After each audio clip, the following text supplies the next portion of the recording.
ఇస్తలేమో అని చెప్తుంది ప్రభుత్వం. కానీ వాళ్ళు విడుదల చేసిన శ్వేతపత్రంలోనే స్పష్టంగా ఒప్పుకున్నారు. సగటున 19.2 గంటల కరెంట్ ఇచ్చినాము అన్నారు వ్యవసాయానికి. సగటు 19.2 గంటలు అంటే ఏంది? 24 గంటల కరెంట్ ఇచ్చినట్టే కదా. దబ్బని ఎప్పుడైనా అవుటేజ్ అయితే, దబ్బని ఎప్పుడైనా 16 గంటలు అయితే, మిగతా టైంలో 24 గంటలు ఉంటేనే కదా సగటు 19 గంటల 20 నిమిషాలు వచ్చేది. అంటే అంత అసమగ్రమైన తప్పుల తడకతో వాళ్ళు వచ్చినా వాస్తవాలుగా ఒప్పుకోక తప్పలేదు. మరి రైతుల కోసం దాదాపు 37,000 కోట్ల రూపాయలు ఉచిత విద్యుత్ కోసం మా ప్రభుత్వం ఖర్చు పెట్టింది. ఇది నిరర్ధకం అంటారా? ఇది తప్పంటారా?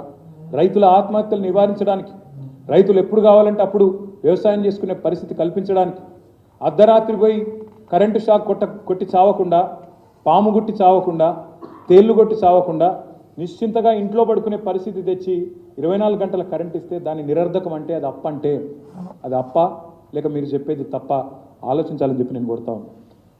58.29 లక్షల మంది రైతులకు 2 దఫాలుగా 30,000 కోట్ల రుణమాఫీ చేసింది మా ప్రభుత్వం. మొదటి దఫా మొదటి టర్మ్లో 16,000 కోట్ల రుణమాఫీ, రెండవసారి 14,000 కోట్ల రుణమాఫీ చేసిన 6,000 కోట్ల రుణమాఫీ, రెండవసారి 14,000 కోట్ల రుణమాఫీ చేసినాం. ఇంకో 4,500 కోట్ల రుణమాఫీ ఉంది. అది కూడా తప్పకుండా చేసేటోళ్ళం. కానీ దురదృష్టవశాత్తు ఈ మధ్యలో ఎలక్షన్ రావడం, దానివల్ల 30,000 కోట్ల కాడికి ఆగిపోయింది. ఇది చేసింది మా ప్రభుత్వం. ఇది వాస్తవం. రైతు బంధు పేరుతో భారతదేశంలో ఏ ప్రభుత్వం ఏ నాయకుడు చేయలేదు. 70 లక్షల మంది రైతులకు 73,000 కోట్ల రూపాయలు పెట్టుబడి రూపంలో అందించి వారిలో ఒక ధీమా నింపింది కేసీఆర్ గారి ప్రభుత్వం అనే మాట నేను మీకు గుర్తు చేస్తా ఉన్నాను. ప్రపంచంలో ఎక్కడా లేని విధంగా ఇదైతే నాకు చాలా విడ్డూరంగా అనిపించింది. గౌరవ ముఖ్యమంత్రి గారు మొన్న శాసనసభలో మాట్లాడతారు, 1,11,320 కుటుంబాలకు 5 లక్షల చొప్పున రైతు బీమా వచ్చింది. గౌరవ ముఖ్యమంత్రి గారు ఏమంటారు తెలుసా మొన్న శాసనసభలో? ఇక ఆయనను ఎట్లా అర్థం చేసుకోవాలో నాకైతే అర్థం కాలేదు.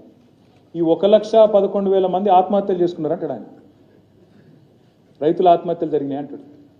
సహజ మరణాలకు కూడా ఏ రకంగా మరణించిన రైతు ఆ కుటుంబం రోడ్డు మీద పడద్దని చెప్పి రాష్ట్రంలోని 40 లక్షల మందికి మేము రైతు బీమా చేస్తే అందులో సహజ మరణాలే దాదాపు 99.9% ఉండి 1,11,000 కుటుంబాలకు ఇన్ని పైసలు వస్తే దీన్ని రాష్ట్ర ముఖ్యమంత్రి ఎట్లా వక్రీకరిస్తాడంటే ఎంత తప్పుల తడక అంటే వాళ్ళ నివేదిక. దీన్ని పట్టుకొని 1,11,000 ఆత్మహత్యలు జరిగినాయని మాట్లాడతాడు. ఇది వాళ్ళ పరిజ్ఞానం, ఇది వాళ్ళ తెలివితేటలు.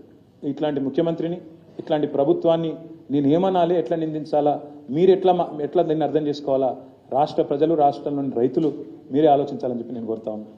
ఈ ఒక్క మాటలో చెప్పాలంటే తెలంగాణలో ఏం జరిగింది అంటే 9 ఏళ్లలో మా ప్రభుత్వం మేము కొనుగోలు చేసింది గింత రైతుల నుంచి. సివిల్ సప్లైస్ కార్పొరేషన్ అప్పులు అంటారు కానీ మరి గింత కొనుగోలు చేసినామనే మాట మాత్రం చెప్పరు. 1,34,000 కోట్ల 768 కోట్ల రూపాయలు విలువ చేసే ధాన్యం కొనుగోలు చేసినాం. ఇతర పంట ఇదేమో వరి, ఇతర పంటలు దాదాపు 11,500 కోట్లు.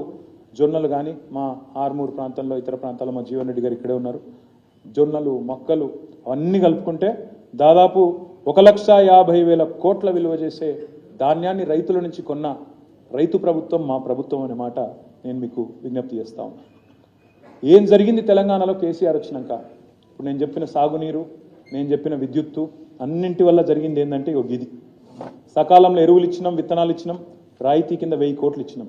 వ్యవసాయ యాంత్రీకరణ కోసం దాదాపు 1000 కోట్లు, మైక్రో ఇరిగేషన్ కోసం, డ్రిప్ ఇతరత్రా కోసం 2,236 కోట్లు, పంట నష్టపరిహారం భారతదేశంలో ఏ ప్రభుత్వం ఇవ్వలేదు, ఎకరానికి 10,000, ఈ దేశంలోనే రికార్డు ఇచ్చింది కేసీఆర్.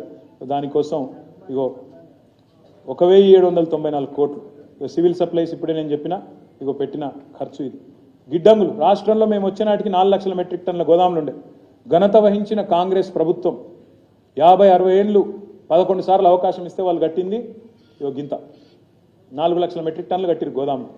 మేము వచ్చినాక దాన్ని 6 రెట్లు పెంచి 25 లక్షల మెట్రిక్ టన్నులకు తీసుకుపోయిన మాట వాస్తవం.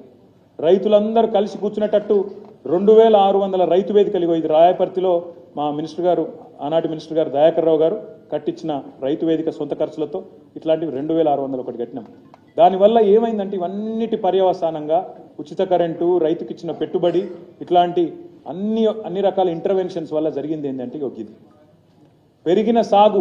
ఆ రోజు 2014లో 2 పంటలు కలిపితే 1,31 కోట్లు.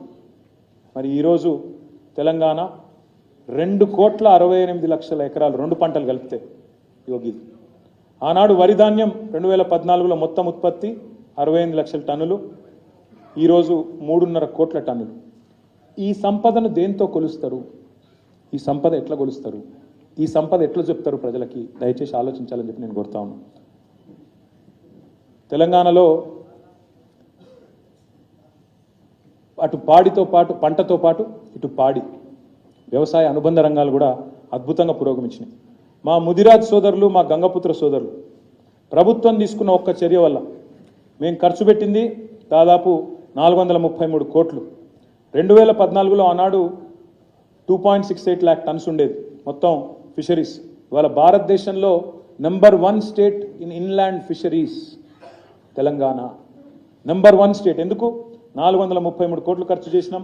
దాదాపు 5 కోట్ల చేప పిల్లలు, 500 కోట్ల చేప పిల్లలు పంపిణీ చేస్తే దానివల్ల మేము సృష్టించిన సంపద 30,000 కోట్లు. ఇది ఎందుకు చెప్పలే?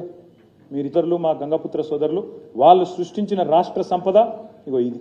ఇగో మా గొల్ల కుర్మ సోదరులు, మా యాదవ సోదరులు, కుర్మ సోదరులు వాళ్లకు మేము ఒక చిన్న కార్యక్రమం తీసుకొని ఎన్సిడిఎస్ ద్వారా మేము ఒక జీవ సంపద పెంచే ప్రయత్నం చేస్తే గొర్రెల 15,000 కోట్ల సంపద మా యాదవ సోదరులు, మా కుర్మ సోదరులు.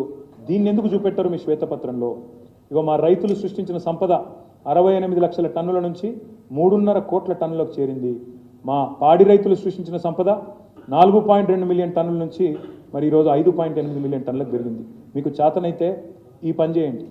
2014లో ఆనాడు 27,000 ఎకరాల్లో ఉండేది మరి ఆయిల్ పామ్. మేము దిగిపోయే నాటికి మొన్న 2 లక్షల ఎకరాలకు తీసుకొని పోయినాం. మేము టార్గెట్ పెట్టుకున్నాం 2025 కల్లా 20 లక్షల ఎకరాలకు తీసుకొని పోవాలా ఆయిల్ పామ్ అని చెప్పి. దమ్ముంటే చేత అయితే ఇగో ఈ పని చేయండి. చేసి రాష్ట్ర ప్రజలకు రైతు